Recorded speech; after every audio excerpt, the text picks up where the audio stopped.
Itinuturing ni Haring Herodes na si Juan ay matuwid at taong banal. At sinisikap niyang huwag itong mapahamak. Gustong-gusto niyang makinig kay Juan kahit na labis siyang nalilito sa mga sinasabi nito.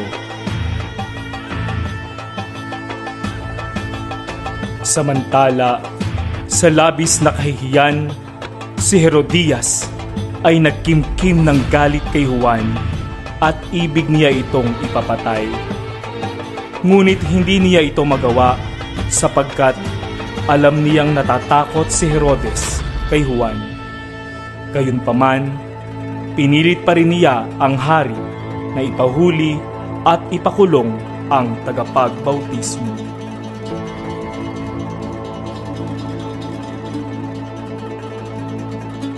Salome, aking anak, ang kawal ay lumisan ngayon. Ang iyong ama ay nag-iisa sa trono niya. Ngayon na ang hudyat ng plano natin. Hindi ko siya ama! Basta't gawin mo ang napag-usapan natin!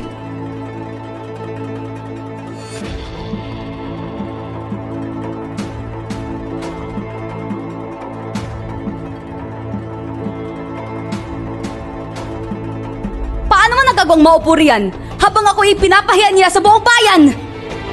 Sinong tinutukoy mo, mahal ko? Si Juan! Hindi maaaring manatili siya sa ilang upang doon ay mangaral. Kamahalan, ipahuli mo siya sa mga kawal. Ngunit, isa siyang taong matuwid. At ako'y lubang nasisiyahan kapag siya'y aking pinapakinggan. Aray! Oo nga! Tama! Tama ang aking ina! Kayo ngayon ay pinag-uusapan sa buong bayan dahil sa taong yan! Hindi ka tanggap-tanggap ang pamamahiyan niya sa atin. Ano na lamang ang sasabihin ng iyong nasasakupan? Kapag hindi mo pinakulong si Juan, kamumuhian ka ng marami at ituring na isa kang mahinang hari. Hindi ako papayag na ako'y paringgan.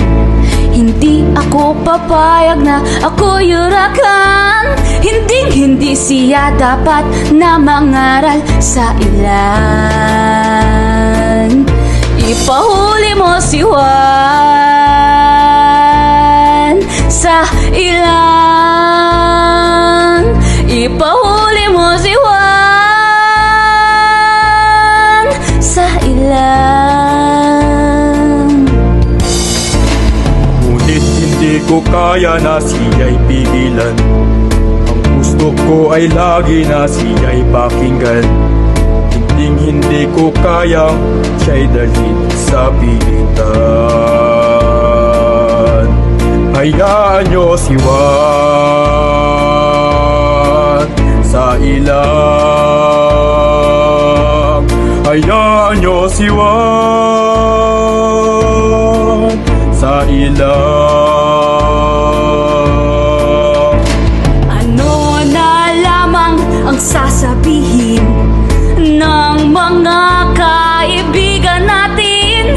Kung di mo gagawin, kita'y lilisanin. Sige! Hayaan niyo si Juan. Ikaw ay pagtatawanan. Isang mahinang nilalang, haring walang pakialam. Ako ngayon ay gulong-gulo. Sige! Kung iyan ang nais mo, hindi ako mahina. Ako ay dakila. Guard!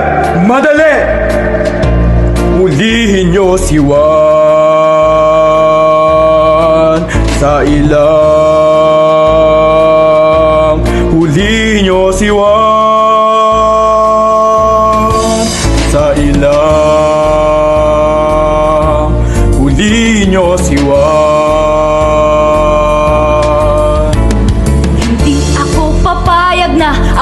paringgan. Dihin niyo si Hindi Juan. ako papayag na ako yurakan. Hindi nyo si Juan. Hindi siya dapat na mangaral sa ilang. Hulihin niyo si Juan sa ilang. Hulihin niyo si Juan sa ilang. Kaya't tulihin niyo si Juan sa ilang. Hulihin niyo si Juan.